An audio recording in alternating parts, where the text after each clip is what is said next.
Ciao, bonjour à tout le monde. Bonjour. Aujourd'hui, on a un invité spécial. C'est différent que toutes les vidéos que je fais d'habitude. J'ai un ami depuis 40 ans. 40 ans. Ça fait 40 ans qu'on se connaît. Oui, on était voilà, tellement jeunes. Voilà, on était jeunes. Mais on est toujours jeunes. Ah oui, tout à fait. C'est Juliette Alichka. Est-ce que je l'ai bien prononcé? Non. Non, je l'ai pas bien prononcé. Je me suis entraînée pendant 2 jours. Non, mais c'est pas ta faute, parce que mon nom, c'est difficile, même pour mes compatriotes, c'est unique en Albanie. C'est unique. Ouais. Tu es le seul qui a ce nom en Albanie. Voilà, j'ai souffert toute ma vie, quand même. C'est Iljet. Iljet. Iljet. Chez moi, on dit Iljet. Ici, et ça veut dire quelque chose de merveilleux. Ah oui, le sens, c'est pas le cas, mais le sens, la traduction, c'est la vie des étoiles. Ah, la vie des étoiles. C'est la création. Mon papa qui souffrait avait l'hobby de créer, d'improviser des choses comme ça, et il a improvisé mon nom aussi. Donc il a trouvé une victime. Une victime, son fils. Non, mais bon. Mais ça t'a porté fortune. Oui, je suis content de la vie. Voilà. Surtout d'être ici, mais bon. Alors, pourquoi il est ici? Parce que il m'a bien dit qu'il cuisine très bien le thé et le café. Et l'omelette. Ah, et l'omelette. Et oui. c'est tout. Donc, je ne vais pas lui demander non plus d'être mon assistant comme Pierre-Édouard. Mais en réalité, c'est parce que je veux faire une série de vidéos avec des personnes de la culture, de l'art, de la littérature, de la musique, parce que j'ai tellement d'amis extraordinaires en France, en Italie, en Albanie, parce que maintenant tu habites en Albanie, mais tu as habité longtemps ici. Pas longtemps, 6 ans. 6 ans, parce que... J'étais en fonction. Voilà, il était en fonction, je peux dire la fonction? C'est pas si intéressant pour un public, mais bon. C'est pour positionner un peu ton chemin, parce qu'il y a 40 ans qu'on s'est connus, tu venais de sortir de l'Albanie. Oui, j'étais un employé bureaucrate de ministère dans l'époque. Le nouveau ministère, après après la chute du communisme. Voilà. J'étais au ministère de la Culture et on voyageait pas mal dans l'époque. Et après, graduellement, j'ai fait la vie des hauts et des bas. Et à un certain moment, il y a un pourcentage d'invités dans la vie diplomatique des gens de la culture. Et vu que j'avais publié quelques livres... Et ça, c'est le premier. Ça, c'est le premier publié en Italie et en France. C'est les slogans de Pierre ou les compagnies di Pietra. Publiés par Guaraldi en Italie. Voilà. Et ça, je l'ai lu, évidemment, il y a très longtemps. Et c'est juste extraordinaire, donc je vous conseille vraiment de le lire parce que c'est un portrait de l'Albanie pendant le communisme qui est extraordinaire et c'est du vécu. Et quand vous lisez ce livre, vous pensez qu'il invente, mais non, il n'invente rien. C'était fait aussi un film franco-italien sur ce livre, qu'il était palmarès à Cannes 2001. Ah, voilà, et que moi je n'ai pas encore vu, donc il faut que je le voie. Et ça, c'est génial. Et donc, toi, tu as une carrière donc dans le ministère de la Culture albanais, tu deviens écrivain. Dans la diplomatie. Et je le dis parce qu'il ne veut pas le dire, il a été pendant 6 ans l'ambassadeur de Tirana à Paris. Mais c'était une période où on s'était perdu de vue. Et voilà, et je t'ai vu le dernier jour avant ton départ à Tirana. Oui. En fait, c'était une surprise pour tous les deux parce qu'on s'est connus la première fois à l'étranger dans l'époque, 93, je me souviens. Et moi, j'étais avec mon ministre de la Culture. Et on a vu, la première contact, c'était une belle Italienne en France. Mais bon, bref, c'est qui? Et on a, une semaine à Paris, on a bavardé ensemble, etc.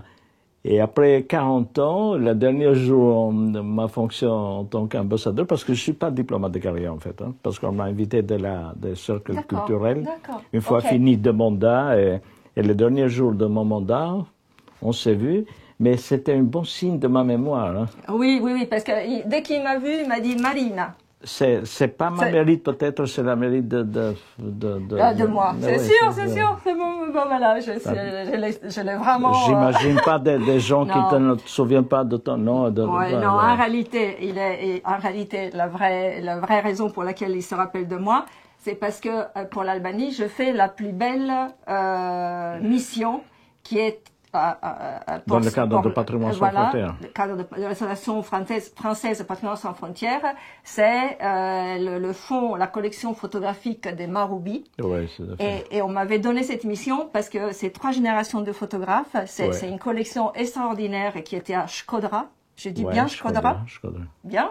Ah ben. Et le premier de la dynastie des 3 photographes était italien, de Piacenza. C'était un garibaldien qui avait fui l'Italie. Ah, tu te souviens tous. Oui. Et qui avait cherché refuge en Turquie, en Grèce. Et finalement, c'est l'Albanie qui lui a donné l'asile. Voilà, l'asile. Là, il a photographié toute la société albanaise.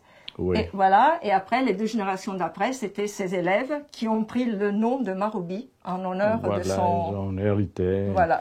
Et il y a 10 ans, j'ai organisé une exposition de photos de la maison de photographie de France, maison d'Europe. Maison d'Europe, oui, voilà, exactement, c'est ça. Donc voilà, c'est pour ça qu'il se rappelle de moi, parce que j'ai travaillé 4 ans sur ce projet. Mais on n'est pas ici pour les livres, on est pour quand même. Alors, il y a 2 choses. La valse du bonheur, parce que ça, c'est une partie, c'est en Italie. C'est des Albanais qui se sont réfugiés en Albanie. Oui, l'histoire, ça c'est le dernier, j'adore. Mais ça, c'est en français, en France, publié. En français, voilà, exactement. Et ça, c'est une histoire vraie et qui est vraiment, il faut absolument la lire.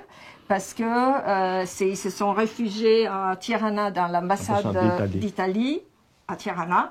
Et après 5 ans, 6 ans, oui, 5 ans. C'était un précédent dans tous les pays de l'Est. Voilà. Un précédent de violer les lois diplomatiques. Ils sont entrés pour chercher le refuge et pour quitter le pays, mais ce n'était pas le cas. Ils ont quitté à la fin du communisme. Ouais. Moi, je suis fier de ça parce que c'est préfacé par la fierté de la littérature mondiale, même Kadare. Ah, mais Kadare. Il a fait la préface, donc ici en France. Génial. Alors, on s'est terminé le quart d'heure littéraire et on passe à la cuisine. Alors, l'explication, c'est que j'ai demandé une recette albanaise, mais qu'on retrouve en Italie. Parce qu'il faut savoir que depuis 500 ans, il y a une émigration forte des Albanais en Italie du Sud. Voilà, dans l'Italie du Sud. Donc, les Pouilles, Calabre, Sicile Campagne, même. Sicile, voilà, exactement. Donc, du coup, j'ai trouvé une recette qui est similaire parce qu'elle a comme base la zucca, donc la courge. Donc, en albanais, ça s'appelle... c'est kungul. Kungul. Kongour. Mais ça veut dire que la courge, c'est pas seulement pour Halloween. Hein, non. Parce que la première fonction, c'est Halloween, apparemment, récemment, ce que j'ai vu partout. C'est qu'effectivement, c'est des États-Unis qui arrivait cette vague de fêter avec la courge, qui en réalité, c'est parce qu'aux États-Unis, en réalité, la tradition, c'était la betterave. Mais ils trouvaient pas de betteraves assez grosses, donc ils ont utilisé les courges et après c'était génial, c'était mieux et tout.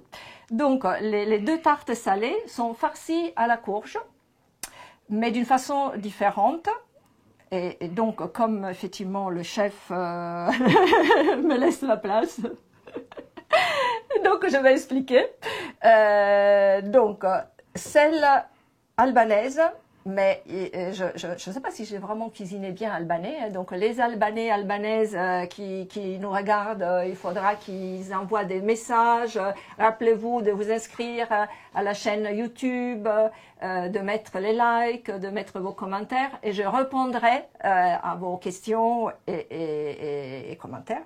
Et en sachant que les recettes précises avec les grammages et tout, vous les aurez à la suite de la vidéo. Donc, parce que comme ça, on va plus vite, parce que c'est en direct, il n'y a pas de coupure, il n'y a pas de montage.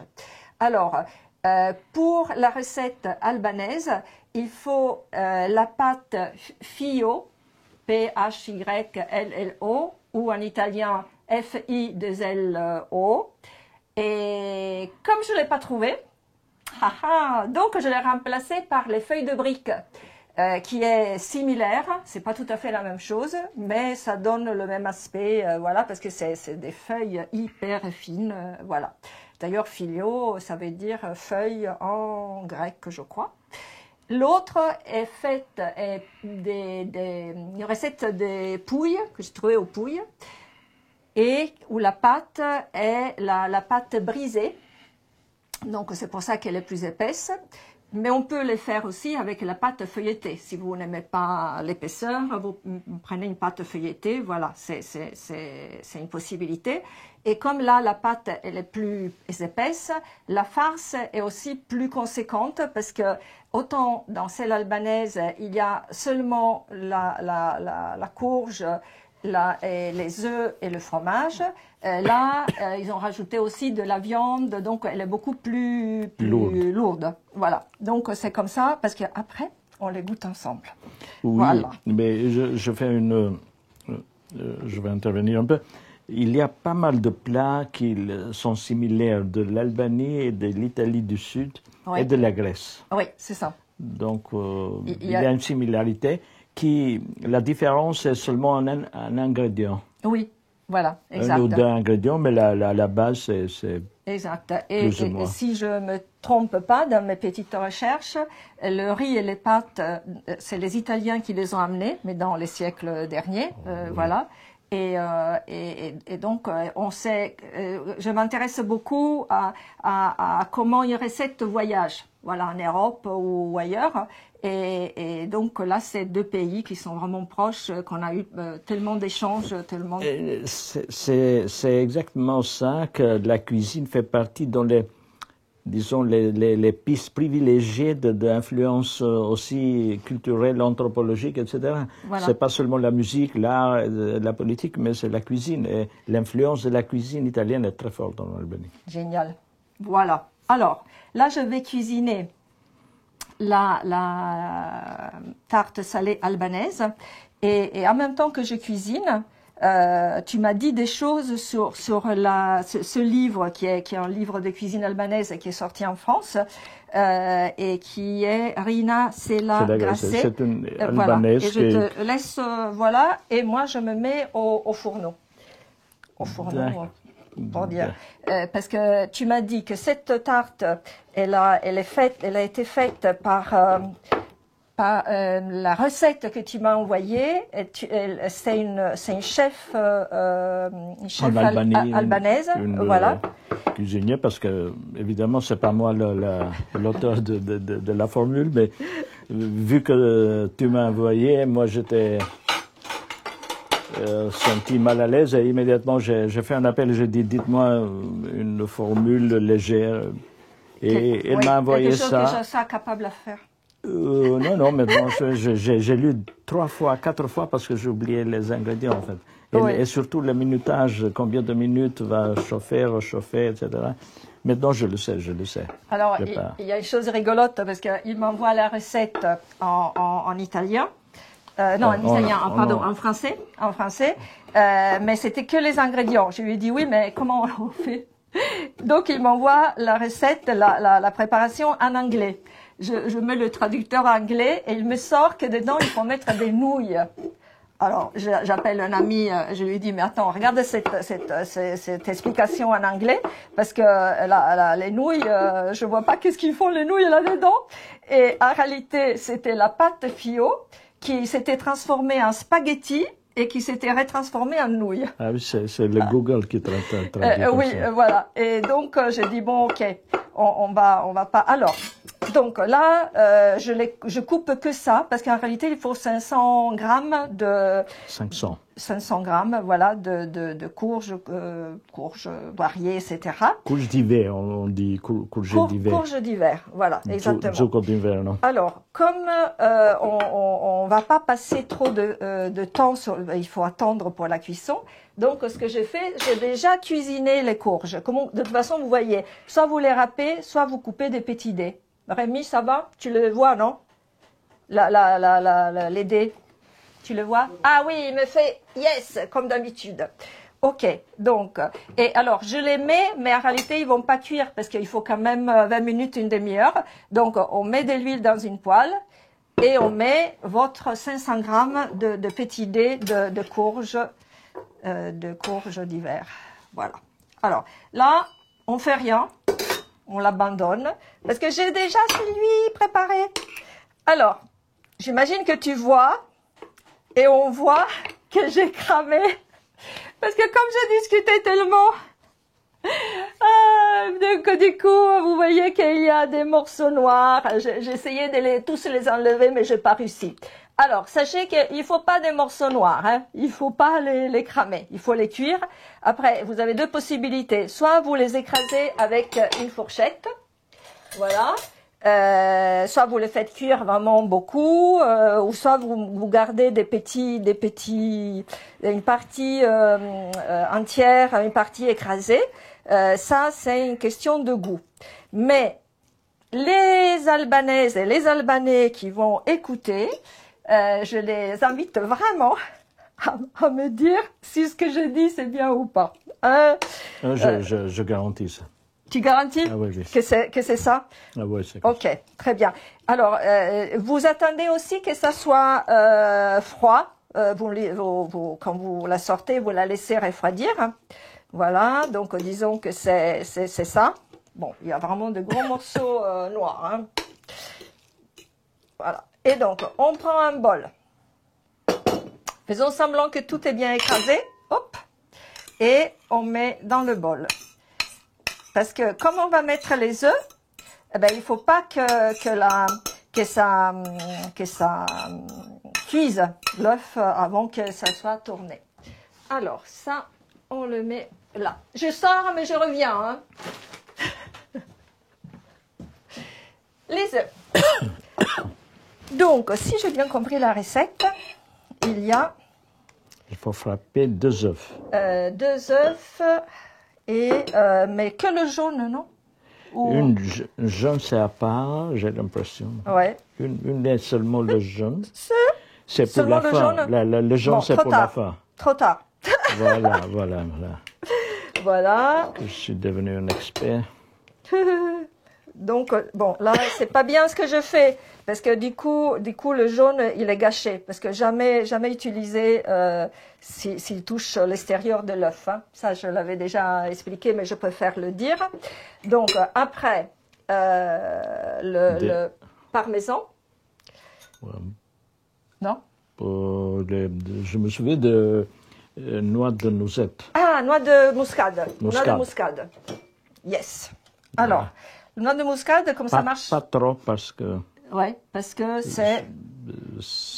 Parfois, ça fait pas du bien. Hein. Oui, ouais, c'est ça. C'est toxique. Si vous en mettez beaucoup, autant le poivre, vous pouvez en mettre beaucoup, autant la noix muscade, il faut, saupoudrer un peu, mais pas trop. Voilà. Et donc, j'utilise ça et pas la petite râpe qui est dans les petits pots, parce que ça marche pas, la petite râpe des petits pots. Voilà. Il n'y a pas de parmesan? Tiens. Parce que je sache, non. Mais c'est peut-être... Il y a le lait? Le lait et la farine de... sémoule. Oui. Sémoule, voilà. Alors, il y a du lait, effectivement. Donc, normalement, pour 500 grammes, mais là, il y en a un peu moins, parce qu'il y a toutes celles que j'ai enlevées parce que c'était cramé. Donc, normalement, pour 500 grammes, il y avait 200 millilitres de lait. Bon, s'il y a pour 500 grammes, la portion, c'est pour 6 personnes. Hein? Ben, ça m'a donné ça. C'est pas, pas, ben, pas si ça? c'est comme... J'ai l'impression que c'est plus grand. Ah oui? Ah, alors... Ah oui, mais je sais pourquoi il est plus petit. Parce que j'ai fait beaucoup cuire. Et donc, du coup, ça s'est réduit. Voilà. Donc, sachez, si vous faites cuire pas beaucoup, ben, ça se réduit moins. Et sinon, voilà. Alors, j'en mets plus, non? Parce qu'il doit être un peu plus dense. Qu'est-ce que tu en dis? Oui. Ouais. Oui, ça suffit à mon avis, mais bon. Ça suffit? Parce que sinon, ça... Parce que c'est vrai qu'il y a les doses, mais après, il faut rien pour que ça change voilà, on fait cuire un peu plus, un peu moins, ça change. Ça va? C'est pas trop liquide? Encore un peu. Oui. Allez. encore un peu. Donc ça, c'est de la farine de semoule, celle que vous utilisez pas pour faire la polenta, mais pour faire les desserts, les gâteaux, voilà. Alors, maintenant qu'on a fait ça, ça paraît bien. Ouais. Donc maintenant, grande opération.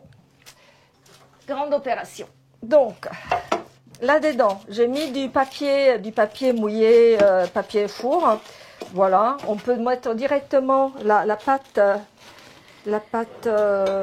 Fillot ou la pâte brique. Mais moi, je préfère mettre ça pour ne pas risquer. Alors, vous enlevez ça, hein, ça va pas au four. Voilà, ça brûlerait, ça prendrait feu dans le four. Alors, est-ce que vous voyez, on va faire comme ça. Rémi va être content. Alors, est-ce que tu vois? Est-ce qu'il me fait signe? Oui, il voit. Je nettoie aussi le plan de travail, puisque sinon, pas content. Il faut 5 feuilles de... Ah, alors, 5, parce que moi, je l'ai mis une comme ça. 5 en sous ou 5 en tout? En tout. Ah oui, parce que dans la recette, il y a une chose que j'ai mal traduit. Je vois 5 tranches de pain grillé. Non, alors je me suis dit, est-ce que je mets le pain grillé? Mais non, c'est ça. On n'est pas si dur, hein, mais bon. Vous savez que la pâte Fillot est beaucoup plus fragile que la pâte, que les feuilles de brique. Là, j'utilise les feuilles de brique, comme je vous ai dit, parce que je n'ai pas trouvé la pâte Fillot. Ah oui, pardon. Important. Il faut, entre une feuille et l'autre, mettre soit du beurre fondu, soit de l'huile. Hein, c'est ça? Oui. Yes. Donc, on met un petit peu. Hop. Et après, avec le pinceau, voilà, on badigeonne. Et comme ça, ça permet d'être plus croustillant, de coller l'une à l'autre. Voilà. Voilà. Hop. Une. Donc, je mets la deuxième. Donc, il y en a 4 au fond et après une pour fermer. C'est ça? J'ai l'impression 3 à 2. Comment? 3 3 en dessous oui. Et 2 voilà, au-dessus. Ce que la littérature dit, mais moi, on voit. Alors, on y va. Voilà. Bon, vous badigeonnez, même, moi j'aime bien quand c'est croustillant aussi le bord, hein, parce que bon, ça croustille, mais je badigeonne aussi jusqu'en haut. Il y a qui badigeonne seulement en bas. Et voilà, 3 en bas. Ok. Donc là, on l'a fait. Maintenant, on met la farce. Hop. Et donc, tu disais que, alors là, on a fait celle à la courge d'hiver, mais il y a aussi aux épinards. Bon, on fait avec épinards, on fait avec des tomates. Il y a plusieurs formules. Oui. Ça, avec la courgette, c'est léger. C'est vraiment léger, délicieux. Ouais. C'est trop léger, pas trop de calories, mais c'est healthy, comme on dit, ouais. Comme on dit en français. Bon. Oui, léger. Léger, voilà, et exactement. Ça fait du bien pour la santé, comme on dit. Oui. Et alors, il y a une chose, c'est que en Ligurie, on a une recette similaire avec la courge, mais comme je voulais rester dans le sud de l'Italie, j'ai pris cette autre recette. Et en Émilie-Romagne, il y a le fameux erbazzone, qui est avec les épinards. Par contre, la pâte qu'ils mettent... alors, là, il faudrait que parmi les personnes, les expertes, il y ait Dorina Burlacu, qui est la reine de l'erbazzone en Émilie-Romagne. Elle est d'origine roumaine, pardon, roumaine. Et mais elle connaît la cuisine italienne comme voilà. Et elle fait une cuisine et traditionnelle et contemporaine extraordinaire. Et donc, Dorina, je me rappelle plus quelle pâte tu utilises pour ton herbazzone. Alors là, j'ai mis, comme je parle et je dois regarder la caméra. Et Rémi, est-ce que je regarde assez la caméra? Parce que là aussi, il me dit toujours, tu regardes pas assez. Mais du coup, j'ai mis trop d'huile. Donc là, vous avez vu, j'ai mis trop d'huile. Je dois en mettre moins. Bon, c'est comme ça. Et voilà. Et là, c'est la cinquième. Oui, yes. Super. Voilà. La cinquième, mais... La quatrième et la cinquième après. On met deux, j'ai l'impression. J'ai mis trois sous, une... Et deux... Voilà, mais est-ce que je ferme après? Ouais, je ferme après. Ça m'échappe. C'est plus facile. On va faire facile hein, cette fois-ci.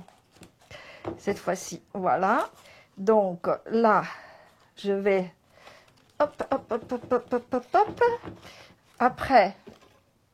Je vais mettre un peu d'huile là, comme ça, hop.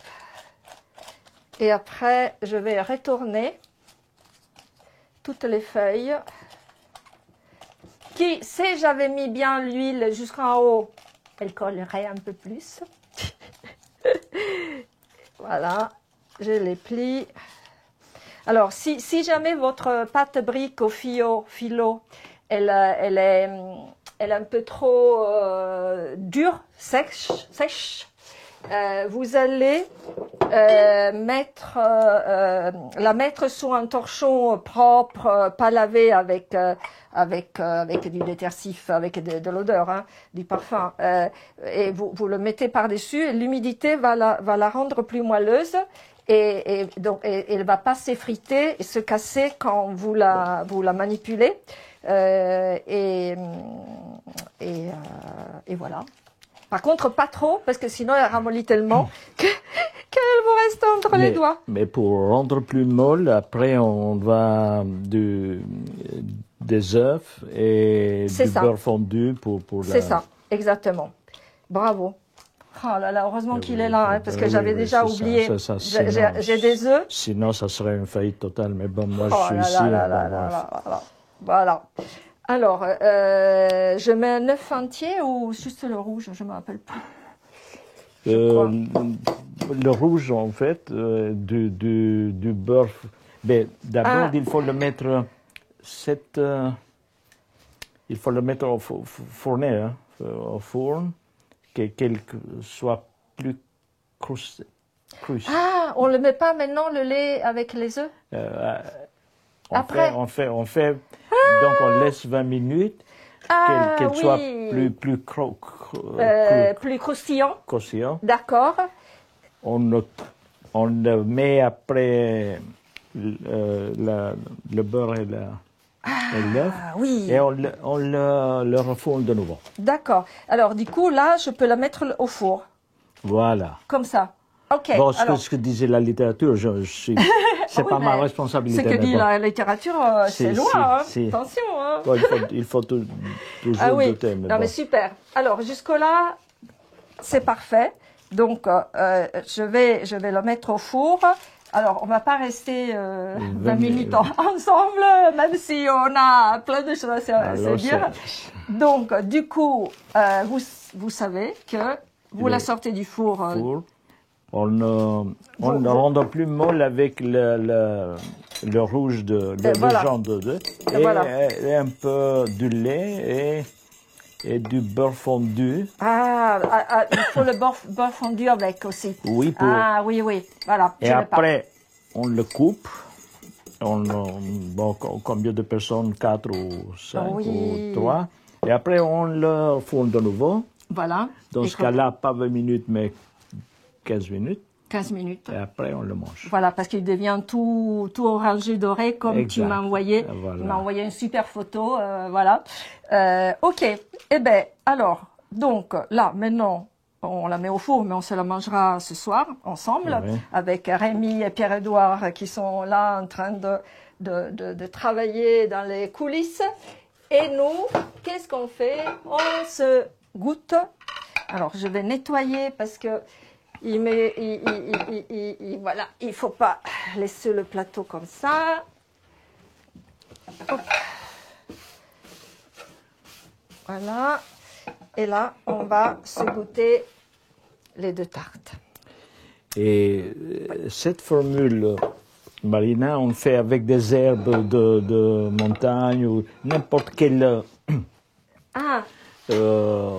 herbe soit herbe cultivée, soit herbe de nature. Oui. Et chaque village a la spécialité selon l'ingrédient de le contenu, soit avec courgettes, soit avec d'épinards qui est cultivé de nouveau, mais il y a aussi avec des orticas. Ortie. Oui, on fait, c'est très super. bien pour la santé. Et donc on fait avec n'importe quel, mais qui est herbe de nature ou qui a du goût, de montagne. Qui a c'est bio. Oui, c'est bio. Génial. Génial. Oui. Et voilà, exactement. Mais, alors, est-ce que l'aspect, c'est ça? Non. Oui, tout à fait. Je ne sais pas si c'est ça. Non, mais ça ressemble. Ça me va. Parce que j'ai gardé des morceaux. Peut-être il fallait vraiment que ça soit une purée. Non, ça va, parce que ça dépend. Parce que ma grand-mère, d'habitude, qui me cuisinait toujours ça. Ça dépend. Avec des tomates, c'est la même dimension. Avec la courgette, c'est la même dimension, mais oui. Ah, c'est bas comme ça, hein. C'est pas plus haut. Ça peut être plus haut. Ça dépend. Avec le courgette, oui, un peu. Oui, c'est ça. D'autres, non. Alors ça, on va la mettre comme ça. Et on va aussi couper l'autre, qui est évidemment différente comme goût et comme aspect. Et comme ça, c'est voilà, la cuisine italienne des Pouilles va raconter la cuisine. Et bien voilà, et là c'est comme ça, c'est peut-être proche. C'est un peu gros pour d'habitude. Ça doit être un peu plus bas. Oui, non, mais je dis... Et la pâte. Oui, c'est comme le pizza, hein, parfois le pizza, ça dépend les dimensions. Ouais. L'épaisseur. Et voilà. Voilà. Alors, on va le remettre au centre. Et ça va avec du vin. Ah! Et du raki aussi, mais... J'ai pas acheté. Non, mais c'est pas grave. Mais, par exemple, celui-ci que in Puglia, dans la Puglia. Et voilà, j'aurais pu. S'il y a de la viande dedans, c'est du raki et un alcool plus fort. Ou bien le vin rouge. Voilà. Raki. Laki. R-A-K-I. L-A-K-I. Non, R-A. Raki. C'est un très, très fort en alcool, mais très, très goûteux. Ah, c'est comme une liqueur? Non, c'est pas doux. D'accord. C'est à la whisky, mais on dit que raki c'est meilleur que whisky. Hein. Ouais. C'est avec du raisin de montagne. D'accord, ok, parfait. La prochaine fois, c'est le drink qu'on se perd la tête souvent, mais bon c'est trop fort. C'est trop fort. Alors, je te laisse goûter, et je goûte moi aussi, et on va... Ça fait partie de la procédure du programme. Oui, ça fait partie de la procédure, c'est la punition. D'accord. Après la recette, il faut goûter. D'accord. Parce que, à différence de certaines autres vidéos, d'autres, voilà, ils ne mangent pas parce que c'est pas comestible. Moi, je veux faire comestible. D'accord. Et moi, je suis discipliné. C'est bon. C'est léger, c'est un peu doux grâce à... Alors, j'aurais dû mettre un peu plus de sel. Je pense et de poivre. J'ai oublié le poivre. Et bien voilà. Donc effectivement, mais il manque. Ça sent qu'il manque, mais bon. Oui. Et j'aurais dû mettre un peu plus de sel. Et alors, il y a une chose, c'est que comme elle vient pas, on l'a pas sortie du four, elle est froide parce que quand elle est chaude, elle est croustillante. Là, elle a pris un peu l'humidité, voilà. Mais le sel et le poivre neutralisent un peu parce que le courgette, c'est doux. Oui. Le courgette d'hiver, c'est un peu doux et parfois c'est équilibré par... Exactement. Et maintenant, on attaque les pouilles. Alors là, il y a de la viande hachée, rissolée, les courges évidemment, oignons et l'œuf évidemment et le parmigiano. C'est pour ça que pecorino, pardon. Et c'est pour ça que je fais confusion. C'est un goût différent. C'est bon. Et c'est bon. Et bien voilà. J'ose pas dire que c'est meilleur que l'albanais. Non.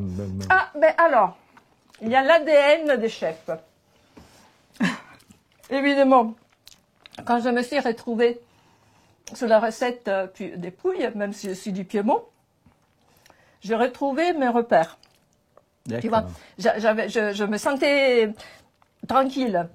Même si d'une région à l'autre, c'est complètement différent.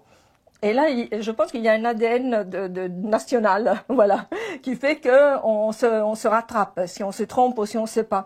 Quand c'est une cuisine de notre pays, il faut être beaucoup plus, la connaître mieux, vraiment aller dans les restaurants. D'ailleurs, il y a un restaurant albanais juste à côté de moi, qui sont les grands amis. Oui, oui. Voilà. Oui, souvent. Mais qu'il varie la cuisine française, mais albanaise aussi. Hein. Oui, et italienne. Ils font aussi des plats italiens. Oui, ouais, tout à fait. Exactement. Et donc, ça, pourquoi je dis ça? C'est pas par hasard. C'est parce que moi, je défends les recettes traditionnelles italiennes. Traditionnelles vraiment. Parce que pour varier une recette, il faut quand même connaître l'origine de la recette. On peut pas s'inventer en disant, ah oui, mais bon, je mets ces 2 ingrédients et après je mets une autre chose et ça fait toujours italien. Non, il y a vraiment des racines, des choses incontournables dans la technique, association des ingrédients, choix des ingrédients. Voilà. Et donc, moi, je défends la mienne et j'aimerais bien accueillir une fois une chef albanaise à Paris. Ce serait génial. Oui, il y en a maintenant pas mal parce qu'il y a vraiment un boom grâce au tourisme. Le tourisme en Albanie c'est en train de faire un élan très fort et c'est suivi par des restaurants, des variations de cuisine. Il y a pas mal de chefs, de bons chefs. Bref, on dit tous les touristes qui viennent, en Albanie mangent très très bien. Ben voilà. Et bien voilà, donc il faut que je vienne. C'est pas le rôle de mon ancien diplomate, mais c'est la réalité. Oui, c'est vraiment vrai. Bon, on dit au revoir à nos amis. Oh, je suis toujours triste quand je quitte, voilà, mais là, on va tous manger ensemble. Donc, on va passer la tristesse, oui. Voilà. Bon, ciao à tout le monde. Et à la prochaine vidéo, et likez et abonnez-vous, et voilà. Et on va faire plein d'autres recettes avec des amis, avec Pierre-Edouard, ou moi toute seule, selon le type de série de recettes qu'on va faire. Et de ma part, merci de m'avoir fait participer dans c'est une situation extraordinaire, la première fois dans ma vie que je participe à ça aussi, mais c'est jamais tard, c'est jamais tard. Est-ce que tu vas revenir? Oui, manger de nouveau, oui. Génial. Ça me plaît. Génial. Et là, c'est toi qui vas cuisiner. Mais plus qualifié, j'espère d'être plus qualifié. Bon, tu vas t'entraîner. Tu vas faire une super omelette albanaise. Passer le temps libre avec les livres de cuisine, mais non. Eh bien, justement, attends, ça, il y a plein de recettes, donc voilà, c'est génial. Et celle-là, je vous la montre parce que, attends, c'était celle-là. Ça aussi, c'est maintenant international. J'ai vu dans les restaurants italiens. Il y en a, voilà, en Italie, je l'ai vu. Mijoté de poivron. Oui, c'est ça, avec la feta, parce que nous aussi, on a des métissages, mais on le dit, on ne donne pas un nom italien à un plat qui vient de Grèce, d'Albanie, de Turquie ou d'ailleurs, ou français. Donc, on va choisir une recette là-dedans pour la prochaine fois. Oui. Et moi, je vais être ton assistante. Et voilà, c'est ça, je pense. Super. Promis. Eh bien, on dit au revoir à nos amis. Ciao. Au revoir à tout le monde. Au revoir. À la prochaine. Ciao. Ciao.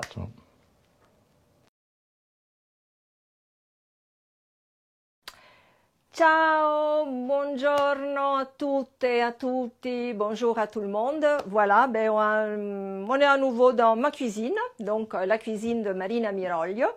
Et pour qui a suivi, hier, il y avait une vidéo que j'ai tournée avec un ami d'il y a 40 ans, un très très grand ami, qui est Iliet Alishka, qui est un écrivain albanais qui a vécu à Paris et qui maintenant vit à Tirana et qui était là ce week-end. Et du coup, j'avais cuisiné avant une recette qu'il m'avait envoyée, une recette albanaise, d'une tarte salée au potiron. Et j'avais cherché une équivalence en Italie du Sud, parce que depuis 500 ans, il y a évidemment des Albanais qui sont venus dans le sud de l'Italie et des Italiens qui sont allés en Albanie. Voilà, donc les deux cuisines se sont mélangées au fur et à mesure des siècles. Et donc, il faut dire que si vous regardez la vidéo, vous voyez que la tarte que je fais albanaise, c'était pas vraiment joli. Mais quand je l'ai refaite avec Iliette, voilà celle qui est sortie, que je fais cuire évidemment au four à terminer la vidéo. Et elle est juste magnifique. Bon, j'ai utilisé de la pâte des feuilles de briques, mais en réalité c'est la pâte philo qu'il faut utiliser. Et donc, je voulais vous la montrer. C'est juste un petit clin d'œil pour boucler la vidéo de hier. Et celle-là, c'est donc celle de hier que j'avais fait avant-hier. On l'a mangée ensemble, donc elle n'est plus là. La tarte salée au potiron, j'ai choisi une recette des pouilles, mais où il y a aussi de la viande. Voilà, en tout cas, si vous regardez la recette de la vidéo de la tarte salée, et le nom, donc tarte salée au potiron, mais le nom en albanais, alors je vais essayer de le prononcer, c'est Burek Kungul. C'est ça, Rémi? Ah, yes, voilà. Et donc là, je vais la couper et je vais la déguster devant vous. Alors, l'idéal, c'est évidemment de la déguster dès qu'elle sort du four, bien chaude, mais et bien croustillante. Voilà. Alors, là, on va faire comme ça. Ah ben, et ça, c'est le reste de butternut. En tout cas, zucca, celles que vous aimez. Et voilà, et donc moi je gardais un peu de morceaux un peu gros parce qu'on peut soit écraser complètement que ça devienne une purée, soit qu'il y a les petits, voilà. Et donc là, je proposais à Iliette de continuer à faire des séries comme ça, avec des chefs, par contre, avec lui, mais aussi avec des chefs albanaises, parce qu'il faut savoir que moi je créais avec Katarzyna Vermont, qui est polonaise, mais qui habite en France, une association qui est française, mais qui rayonne à l'international, qui s'appelle Chef, F-F-E-S, donc au féminin pluriel, chefs d'ici et d'ailleurs. Ça veut dire les chefs qui sont présents à Paris, il y a toutes les nationalités du monde, et les chefs qui sont dans les pays étrangers. Et avec mon association, on veut mettre en valeur, évidemment, le travail merveilleux des chefs dans les cuisines professionnelles. Parce que quand il s'agit de cuisine, c'est le royaume des femmes, mais quand c'est l'heure d'aller professionnellement dans les cuisines, que ça devienne un métier valorisant, bien rémunéré, etc., il y a plutôt une présence d'hommes qui prend la lumière. Et nous, comme association, on veut donner la lumière à toutes ces femmes merveilleuses chefs dans les restaurants.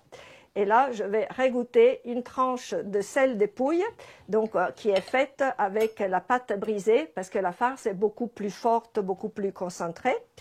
Je vais regoûter et merci, voilà, merci Iliette de m'avoir fait découvrir cette tarte, qui est beaucoup mieux que celle que je fais toute seule. Et là, c'est toujours, j'ai dit, quand on fait une cuisine étrangère, il faut vraiment la faire avec quelqu'un qui la connaît bien, Parce que vite fait, on peut voilà, faire comme on pense, comme on aime, la rater. Parce que finalement, on n'a pas toutes les informations, toutes les racines de la cuisine. Après, on peut modifier, varier, faire des variantes personnelles ou tendances, etc. Mais d'abord, il faut connaître à l'origine le goût, la texture, la forme. Et voilà. Et merci à l'Albanie qui a amené beaucoup de choses en Italie et l'Italie, beaucoup de choses en Albanie, entre autres la cuisine. Ciao, regardez la vidéo, abonnez-vous à la chaîne qui est sur YouTube, la cuisine, je disais en italien, la cuisine de Marina Miroglio. Likez. Ciao, à bientôt, à la prochaine vidéo. Ciao, ciao, ciao.